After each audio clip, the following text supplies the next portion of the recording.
नमस्कार दोस्तों, स्वागत है आप सभी का हमारे YouTube channel Uttarakhand exam preparation में। आज की इस वीडियो में हम जानेंगे उत्तराखंड की प्रसिद्ध चारधाम यात्रा के बारे में, इसका इतिहास, चारों धर्मों का महत्व, प्रमुख तथ्य और परीक्षा में पूछे जाने वाले महत्वपूर्ण प्रश्न। अगर आप उत्तराखंड की प्रतियोगी परीक्षाओं की तैयारी कर रहे हैं तो यह वीडियो आपके लिए बहुत ही महत्वपूर्ण होने वाली है। तो चलिए शुरू करते हैं आज की इस वीडियो को, अंत तक ज़रूर देखें। सबसे पहले बात करते हैं हम चारधाम यात्रा की। चारधाम यात्रा उत्तराखंड के प्रमुख और पवित्र धर्मों की यात्रा है। इन चार धर्मों में शामिल है यमुनोत्री, गंगोत्री, केदारनाथ और बद्रीनाथ। यह यात्रा श्रद्धालुओं के लिए आस्था, भक्ति और आध्यात्मिक शांति का महत्वपूर्ण मार्ग मानी जाती है। सबसे पहले बात करते हैं हम यमुनोत्री धाम की। यमुनोत्री धाम पहला धाम है हमारा। यमुनोत्री उत्तरकाशी जिले में स्थित है और यह माता यमुना को समर्पित है। यमुना नदी का उद्गम यमुनोत्री हिमनद से माना जाता है।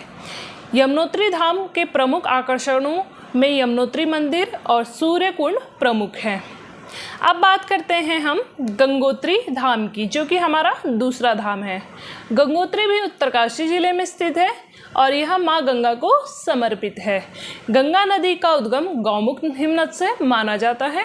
गंगोत्री का प्रमुख आकर्षक है गंगोत्री मंदिर। अब बात करते हैं हम हमारे तीसरे धाम की, जो कि है केदारनाथ धाम। तीसरा धाम है केदारनाथ धाम, जो रुद्रप्रयाग जिले में स्थित है। केदारनाथ भगवान शिव को समर्पित है और इसकी ऊंचाई लगभग 3583 मीटर है। यहाँ का प्रमुख आकर्षण है केदारनाथ मंदिर और भीमशिला। केदारनाथ भगवान शिव के 12 ज्योतिर्लिंगों में से एक है, जो कि उत्तराखंड में है। बद्रीनाथ धाम। अब हम बात करते हैं हमारे चौथे धाम की, बद्रीनाथ धाम, जो चमोली जिले में स्थित है। बद्रीनाथ भगवान शिव को विष्णु को समर्पित है और इसकी ऊंचाई लगभग 3133 मीटर ऊंची है। यहाँ का प्रमुख आकर्षण है बद्रीनाथ मंदिर और तप्त कुंड। चारधाम यात्रा का इतिहास के बारे में बात करते हैं अब हम थोड़ा सा। चारधाम यात्रा को लोकप्रिय बनाने का श्रेय आदि शंकराचार्य जी को दिया जाता है। मान्यता है कि आदि शंकराचार्य जी ने उत्तराखंड के विभिन्न तीर्थ स्थलों में धार्मिक परंपराओं को व्यवस्थित करने और प्रमुख तीर्थों को पुनः रुद्धार का कार्य किया। इसी कारण चारधाम यात्रा का धार्मिक महत्व और भी बढ़ जाता है। अब बात करते हैं हम धार्मिक महत्व की। चारधाम यात्रा केवल एक धार्मिक यात्रा नहीं है, बल्कि यह आस्था और आध्यात्मिक शांति से जुड़ी हुई भी है। मान्यता है कि चारधाम यात्रा करने से व्यक्ति को पापों से मुक्ति और मोक्ष की प्राप्ति होती है। इसी वजह से देश भर से लाखों श्रद्धालु हर वर्ष इस यात्रा पर आते हैं। अब देख लेते हैं हम यात्रा कैसे की जाती है, यानी यात्रा का क्रम। अब ध्यान रखिए, चारधाम यात्रा का क्रम यमुनोत्री, गंगोत्री, केदारनाथ और बद्रीनाथ। परीक्षा में इनका सही क्रम अक्सर पूछा जाता है, तो इसलिए इसे इसी क्रम में जरूर याद रखें। अब बात करते हैं हम प्रमुख नदियों का संबंध। चारधाम यात्रा का संबंध उत्तराखंड की प्रमुख नदियों से भी माना जाता है। यमुनोत्री से यमुना, गंगोत्री से गंगा, केदारनाथ क्षेत्र से मंदाकिनी और बद्रीनाथ क्षेत्र से अलकनंदा नदी का संबंध है। इसलिए चारधाम क्षेत्र उत्तराखंड की नदी व्यवस्था की दृष्टि से भी बहुत महत्वपूर्ण है। अब बात करते हैं हम प्रसिद्ध मंदिर। चारधाम यात्रा के दौरान 4 प्रमुख मंदिरों का विशेष महत्व है। पहला है यमुनोत्री मंदिर, दूसरा है गंगोत्री मंदिर, तीसरा है केदारनाथ मंदिर और चौथा है बद्रीनाथ मंदिर। इन चारों मंदिरों का धार्मिक महत्व और सांस्कृतिक महत्व भी बहुत अधिक है। यात्रा का सबसे अच्छा समय है आपका। अब सवाल आता है कि चारधाम यात्रा के लिए सबसे अच्छा समय कौन सा है।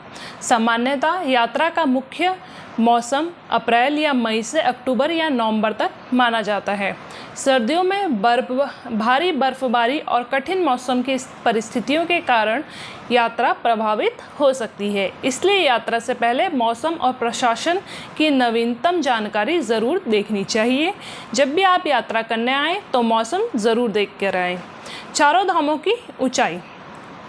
अब एक महत्वपूर्ण तथ्य देखिए, यमुनोत्री लगभग 3293 मीटर ऊंची है, गंगोत्री लगभग 3100 मीटर ऊंची है, केदारनाथ लगभग 3583 मीटर ऊंची है और बद्रीनाथ लगभग 3133 मीटर ऊंचाई पर है। परीक्षा की दृष्टि से इन ऊंचाइयों को याद रखना बहुत उपयोगी है। रोचक तथ्य। अब जानते हैं चारधाम यात्रा से जुड़ी कुछ रोचक तथ्य। केदारनाथ भारत के प्रमुख शिव मंदिरों में से एक है और यह 12 ज्योतिर्लिंगों में शामिल है। बद्रीनाथ धाम भगवान विष्णु को समर्पित है और यह चारधाम यात्रा का एक महत्वपूर्ण धाम है। यमुनोत्री और गंगोत्री हिमालय की पवित्र नदियों से उद्गम क्षेत्रों से जुड़े हुए हैं, यानी चारों धाम धार्मिक होने के साथ साथ हिमालय और प्राकृतिक और सांस्कृतिक विरासत का भी महत्वपूर्ण हिस्सा है। परीक्षा के लिए महत्वपूर्ण तथ्य जान लेते हैं हम। अब परीक्षा के लिए कुछ फैक्ट्स जल्दी से रिवाइज कर लेते हैं। यमुनोत्री उत्तरकाशी जिले में है, गंगोत्री उत्तरकाशी जिले में है, केदारनाथ आपका रुद्रप्रयाग जिले में है और बद्रीनाथ चमोली जिले में है। यह जानकारी उत्तराखंड जीके में भी बहुत महत्वपूर्ण है। यमुनोत्री धाम महत्वपूर्ण बातें हैं। यमुनोत्री धाम मंदिर यमुना नदी के तट पे स्थित है। यहाँ सूर्य कुंड का विशेष धार्मिक महत्व है। यमुनोत्री धाम चारधाम यात्रा का पहला पड़ाव माना जाता है, इसलिए परीक्षा में यमुनोत्री को उत्तरकाशी जिला और यमुना नदी से जोड़कर याद रखें। यमुनोत्री के पास प्रमुख स्थल की बात कर लेते हैं। अब हम यमुनोत्री के आसपास कई धार्मिक और प्राकृतिक स्थल भी हैं। इनमें से हनुमान चट्टी, जानकी चट्टी और सप्तऋषि कुंड प्रमुख है। ये स्थान प्राकृतिक सुंदरता के साथ साथ धार्मिक दृष्टि से भी महत्वपूर्ण है। गंगोत्री धाम महत्वपूर्ण बातें। अब बात करते हैं हम गंगोत्री धाम की महत्वपूर्ण बातों की। गंगोत्री में राजा भगीरथ की तपस्या से जुड़ी धार्मिक मान्यता प्रसिद्ध है। गौमुख हिमनद गंगोत्री से लगभग 18 किलोमीटर की दूरी पर स्थित है और इसे गंगा के उद्गम स्थल के रूप में जाना जाता है। गंगोत्री धाम उत्तराखंड के उत्तरकाशी जिले में स्थित है। गंगोत्री के पास प्रमुख स्थल हैं आपके। गंगोत्री के आसपास भी कई प्रमुख स्थल हैं। इनमें से भैरव घाटी, गौमुख और सूरकुंडा जैसे स्थान प्रमुख हैं। विशेष रूप से गौमुख का संबंध गंगा नदी के उद्गम से होने के कारण इसका महत्व बहुत अधिक है। केदारनाथ धाम महत्वपूर्ण बातें। अब आते हैं केदारनाथ धाम पर। केदारनाथ भगवान शिव को समर्पित है और यह 12 ज्योतिर्लिंगों में से एक है। साल 2013 की आपदा के बाद केदारनाथ क्षेत्र में बड़े स्तर पर पुनर्निर्माण और विकास कार्य किए गए। केदारनाथ मंदिर का धार्मिक महत्व बहुत अधिक है और यह चारधाम यात्रा का एक प्रमुख केंद्र है। केदारनाथ के पास प्रमुख स्थल। केदारनाथ के आसपास कई महत्वपूर्ण स्थल हैं। इनमें से गौरीकुंड, त्रिजुगी नारायण और भीमशिला प्रमुख है। गौरीकुंड केदारनाथ यात्रा का प्रमुख आधार स्थल माना जाता है, जबकि त्रिजुगी नारायण का संबंध भगवान शिव और माता पार्वती के विवाह से जोड़ा जाता है। मान्यता है कि भगवान शिव और माता पार्वती ने यही विवाह किया था। बद्रीनाथ धाम। अब बात करते हैं बद्रीनाथ धाम की। आदि शंकराचार्य ने बद्रीनाथ मंदिर से पुनरुद्धार और धार्मिक परंपरा को व्यवस्थित करने की मान्यता जुड़ी हुई है। यह भगवान विष्णु को समर्पित है। बद्रीनाथ धाम चारधाम यात्रा का एक प्रमुख और अत्यंत महत्वपूर्ण धाम है। बद्रीनाथ के पास प्रमुख स्थल। बद्रीनाथ के आसपास कई महत्वपूर्ण धार्मिक और पौराणिक स्थल हैं। इनमें से माणा गांव, व्यास गुफा, सरस्वती नदी और भीमशिला प्रमुख है। माणा गांव भारत का अंतिम गांव कहलाता है। व्यास गुफा का संबंध महर्षि वेदव्यास और महाभारत की रचना की मान्यता से है। सरस्वती नदी और भीमशिला भी यहाँ के प्रमुख आकर्षक है। चारधाम यात्रा के लिए आवश्यक बातें हैं। चारधाम यात्रा पर जाने से पहले कुछ ज़रूरी बातों का ध्यान रखना चाहिए। अपने साथ पहचान पत्र ज़रूर रखें। पहाड़ी क्षेत्र में मौसम ठंडा हो सकता है, इसलिए गर्म कपड़े साथ ज़रूर रखें। ज़रूरी दवाइयाँ भी अपने साथ रखें। बारिश की संभावना को देखते हुए रेनकोट या छाता ज़रूर रखें। यात्रा की सही योजना बनाएं और मौसम की जानकारी लेते रहें। और सबसे ज़रूरी बात, पर्यावरण को स्वच्छ रखें और प्लास्टिक का उपयोग ना करें। सुरक्षित यात्रा के लिए प्रशासन द्वारा दिए गए दिशा निर्देशों का पालन ज़रूर करें। अब बात तो दोस्तों, चारधाम यात्रा केवल एक धार्मिक यात्रा नहीं, यह आस्था, भक्ति और सांस्कृतिक का अद्भुत संगम है। यह यात्रा हमें अध्यात्म से जोड़ती है और जीवन में शांति और सकारात्मक का संदेश देती है। उत्तराखंड की प्राकृतिक सुंदरता और धार्मिक विरासत इस यात्रा को और भी विशेष बनाती है। अब थोड़ा सा हम जान लेते हैं परीक्षा के अभ्यास के बारे में।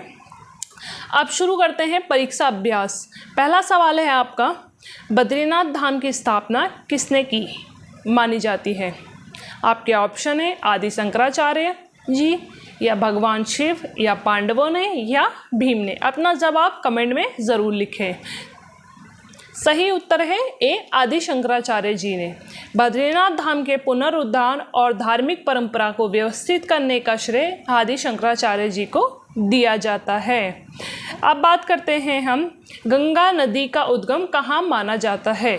गंगा नदी का उद्गम कहाँ माना जाता है? आपके ऑप्शन है A, Yamunotri glacier, B, Gangotri glacier Gaumukh, या सी, केदारनाथ, या डी, बद्रीनाथ। अपना जवाब कमेंट में लिखिए।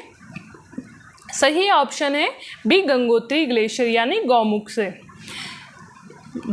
तीसरा सवाल है आपका, चारधाम यात्रा किस राज्य में स्थित है? आपके ऑप्शन है हिमाचल प्रदेश, उत्तराखंड, जम्मू कश्मीर और सिक्किम। अपना जवाब कमेंट में लिखिए। तो इसका जवाब बहुत इजी है, उत्तराखंड में। उत्तराखंड को इसी कारण देवभूमि भी कहा जाता है, क्योंकि यहाँ चारधाम यात्रा है और देवों की भूमि भी यही है। चौथा सवाल है आपका, बद्रीनाथ धाम किस देवता को समर्पित है? आपके ऑप्शन है माँ पार्वती, भगवान शिव, भगवान विष्णु, या डी, माँ गंगा को। अपना जवाब कमेंट में लिखिए जल्दी से। सही उत्तर है सी, भगवान विष्णु जी को। उम्मीद है आपने सभी सवालों के सही जवाब दिए होंगे। तो आज हमने चारधाम यात्रा के बारे में पूरी जानकारी प्राप्त की। चारधाम में शामिल हैं यमुनोत्री, गंगोत्री, केदारनाथ और बद्रीनाथ। हमने इनके धार्मिक महत्व, प्रमुख नदियों, प्रमुख स्थलों, महत्वपूर्ण तथ्यों के बारे में जाना है। चारधाम यात्रा उत्तराखंड की धार्मिक और सांस्कृतिक पहचान का महत्वपूर्ण हिस्सा है। परीक्षा की तैयारी करते समय कुछ ज़रूरी टिप्स दे देते हैं आपको हम। परीक्षा की तैयारी करते समय केवल जानकारी पढ़ना ही पर्याप्त नहीं, चारों धर्मों के तथ्यों को याद रखने के लिए नोट्स भी बनाएं। इससे आपकी उत्तराखंड जीके की तैयारी और भी मजबूत होगी। तो दोस्तों, आज की वीडियो में इतना ही। उम्मीद है आपको उत्तराखंड की चारधाम यात्रा से जुड़ी यह जानकारी पसंद आई होगी। वीडियो पसंद आई हो तो वीडियो को लाइक ज़रूर करें, अपने दोस्तों के साथ शेयर करें। मिलते हैं अगली वीडियो में एक महत्वपूर्ण उत्तराखंड जीके टॉपिक के साथ। धन्यवाद। जय हिंद, जय उत्तराखंड।